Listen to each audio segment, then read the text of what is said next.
podcast host Louie Lord Nelson, followed by Kate Stanley, standing in front of her school posing with wire horse mascots.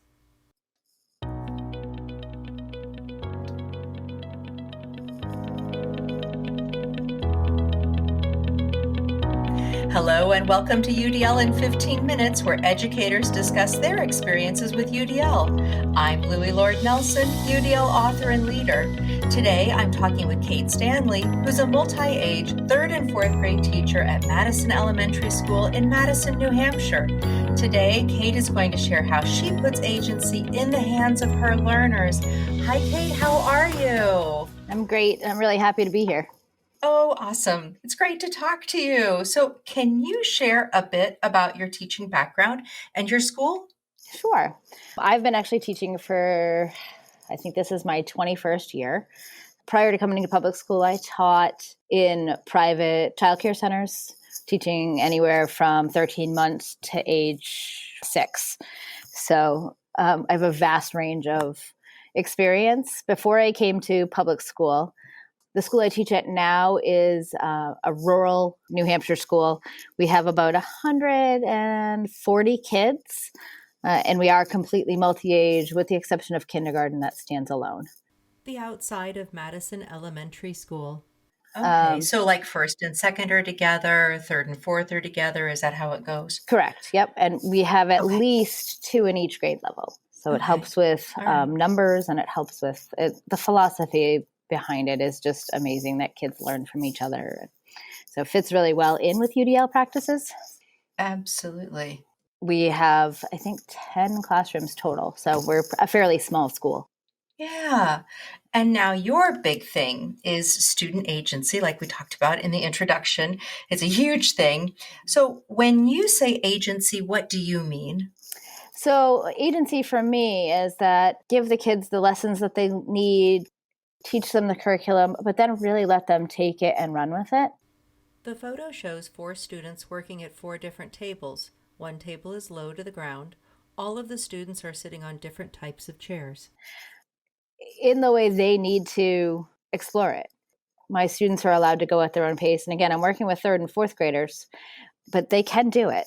They can work at their own pace and move through things with independence and with drive on their own. What I've noticed in the last couple of years of doing this is that they really do want it in their hands, and they really like to move through the curriculum on their own and not be held back by, we have to get through 1 lesson a day, or in math in particular is where my brain is right now. So in math in particular, you can only get through 1 lesson a day. But that's really not the way it is. If I have a student who can move quickly through lessons and they're understanding it, then why hold them back and only do 1 lesson a day? A student working at a corner table, assembling a puzzle and writing down answers. And then on the flip side of that, if I have a student who needs a little bit more time, then we can give them that, and it's okay. It's okay to give them that little bit of extra time to master the skill. Yeah, so I can imagine that there are teachers listening to this and they're like, how does she even start this? So like, what were your first steps in, and then where did you go with it to get to this point where you're comfortable providing these different types of lessons to learners within this same environment? So I think one of my biggest ways I start is that I start each year with letting the students set our environment up. The classroom before students map it out. The majority of the furniture is pushed to the center. Because every student is different. Every group of students is different. The dynamics are different. Even though I keep a portion of my kids every year, the dynamics change. Right. So I don't start the year with my room completely set up. My furniture is in the middle of the room, kind of in a pile, and we walk in and we talk about what we need, what they need. A really great example of changes. So this year, one of my students who was with me last year said, we need a science area. 3 students working at a low table using glue, scissors, stickers, markers, and paper to create. We need a place where we have the tools we need to really explore and observe things. And so that area has now been created this year. So it takes us about 3 days. I start the first day of school, just brainstorming what we need. And then they get to work. This year, they got to work in teams. They decided that that's what they wanted to do. They didn't want to do it individually. So again, that's putting that control into their hands that, a young third grader walking into this classroom might be nervous about the fact that they have to draw the space. I paired them up with a fourth grader who's done this before. And it was really beautiful. And the groupings were my decision this year, right at the beginning, because I kind of know, being in a school of 140 kids, you kind of know all of the kids even before they come to you.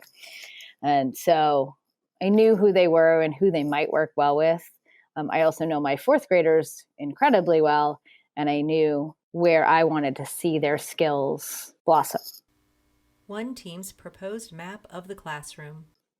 Now, when it comes to them trying out their ideas, do they know what's available to them? Like, do you give them a list of resources or just say, okay, we have desks, we have chairs, blah, blah, blah, blah, blah, or are they kind of going this with a blue sky method? Not really a blue sky method. All of the furniture that we have available to us is in the classroom at the time. I'm also a 100% flexible seating classroom. I don't assign seats. Students are allowed to sit wherever they want to work, with some guidance for me as to, talking through, is this a good place for you if I'm seeing that it may not be, and maybe brainstorming with them why it might not be a good space for them. There's a lot of control in the hands of my students.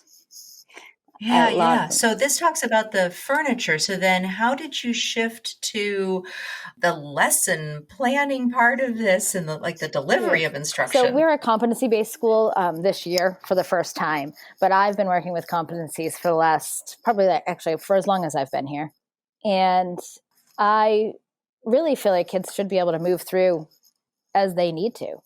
And it took a lot of letting go of control for me of the curriculum in general, just saying, here are the materials, here's what we need to get accomplished. So I do share standards with students and competencies with students so that they do understand what they're working towards, not just that I'm their teacher and this is what I say you have to do.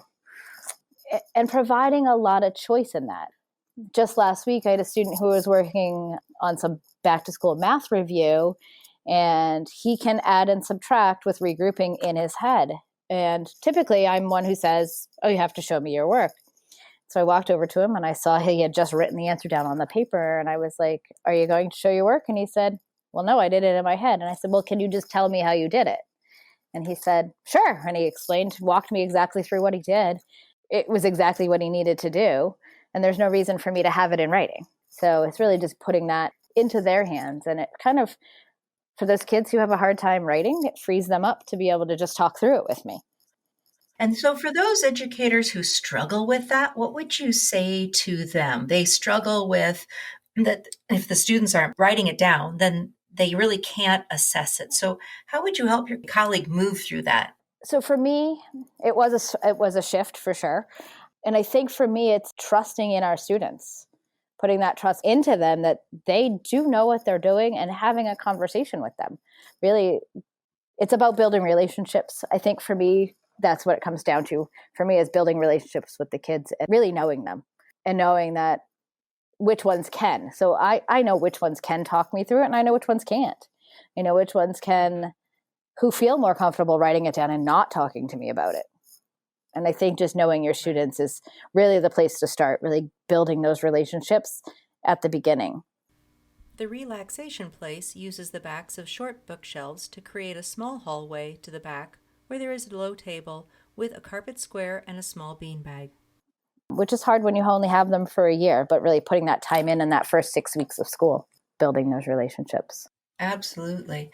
And then can you paint for us when your students walk in to your classroom today, tomorrow? How does that work? What does that look like? Because it sounds like maybe they don't start off in any kind of group instruction. Do they already move to these spaces on their own? Or how do you manage that? And I'm sure it changes day to day, but maybe just give an example. It absolutely does change day to day. We're actually in my classroom and in our grade level, we actually have specials like within the first 15 minutes of the school day. So they go off to art or music or library. But I do start my day once they come back from those in a morning meeting. The daily schedule written on the whiteboard, a table with 3 columns and 6 rows, lists the days of the week plus upcoming events. The goals for the day are written in the associated column. Sitting down and chatting with them about their night, talking about what our day is going to look like. So they're clear as to what our day is going to look like. But I don't, like you said, teach really whole group instruction. I do a lot of small group, a lot of individual. I am moving all of the time in my classroom from student to student. But the students, again, because we're multi-age, my students actually take on that role of a teacher as well sometimes. So some of my 4th graders will help my 3rd graders. Some of my 3rd graders will help my 4th graders if they're at different places and they understand a concept and maybe the 4th grader doesn't. There's a buzz about my room that is very just focused and learners just working and learning all the time. Yeah. And then do your students know that they're gaining agency? How do you talk to them? What language do you use with your 3rd and 4th graders to help them understand what skill they're gaining? The classroom, library corner. We do talk a lot about the fact that they have a lot of choice in our classroom. Mm-hmm. We do talk about the fact that the learning is theirs. It's their job to be learning. It's my job to share information with them, but it's their job to take it in, mull it around, throw it around in their head, and come back with what they've gained. So we do talk a lot about that the learning is theirs, that it's my job is to be here and facilitate their learning, but my job is not to make them learn. Because you can't really make anybody learn anything. So that they don't want to. So it's my job to provide options that spark interest in them. Sometimes they'll come to me with an idea that they want to explore or learn about. And if I can fit it into our competencies somehow, we make it work. You know, there might be a topic that they want to explore more. Well, I can make that a fit into every area, really.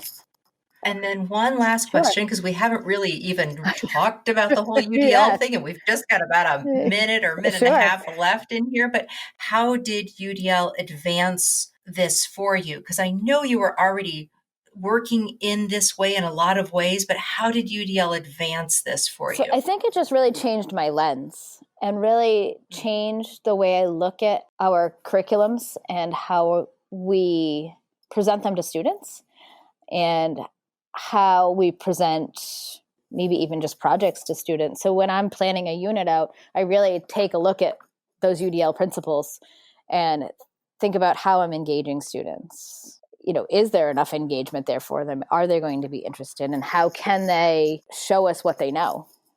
And that is a term that I do use a lot with my students, is that show me what you know. Is really looking at it through that UDL lens. I mean, obviously our curriculum hasn't changed and what we have to teach hasn't changed, but it's just spinning it to really look at it differently, look at it with that UDL eye. A photo of Kate Stanley. Right. Well, you've given us some great examples of how you help build that agency in your learners. Thank you for being so patient with all of my questions. I just kind of kept digging and digging. Good. I'm happy to be here. I was happy to talk about it. Oh, thank you so much. Thank you. A video clip of the UDLapproach.com media page, followed by a video clip of the UDLapproach.com contact page, followed by podcast host Louis Lord Nelson. And so for those who are listening to this podcast, you can find supplemental materials like an image montage with closed captioning, that montage with audio descriptions, a transcript, and an associated blog at my website, theudlapproach.com/media. And finally, if you have a story to share about UDL implementation for UDL in 15 minutes, you can contact me through theudlapproach.com. And thanks to everyone for your work in revolutionizing education through UDL and making it our goal to develop expert learners.